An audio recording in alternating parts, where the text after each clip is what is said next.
হরে কৃষ্ণা। আমরা সারাদিনে 4টে যুগে বাস করি, কারণ বিশ্বাস হচ্ছে না তো, এটাই সত্যি। তাহলে শুনুন, সত্য যুগ যেটি শুরু হয় ভোর 3টে থেকে সকাল 8টাতে পর্যন্ত, কারণ এটা ব্রহ্ম মুহূর্তের সময় আমরা পুজো পাঠ করে থাকি, এটি হচ্ছে সত্য যুগ। তারপর আসে ত্রেতা যুগ, যেটি সকাল 8টা থেকে বিকেল 5টা। এই সময়তে শ্রীরামচন্দ্র বনবাসে যেতেন। সেই সময় আমাদের বাড়ির সকল বাচ্চারা বড়রা সেই সময় কাজকর্মে যায়।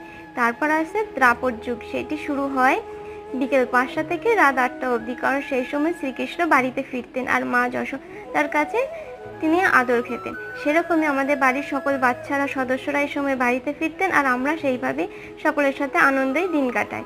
এটি হচ্ছে দ্রাপর যুগ। আর কলিযুগ শুরু হয় 8টা থেকে সারা রাত অবধি, কারণ এই টাইমটা তো যত খারাপ কিছু ক্লাইম এই টাইমটাতেই হয়, তাই এটি কলিযুগ।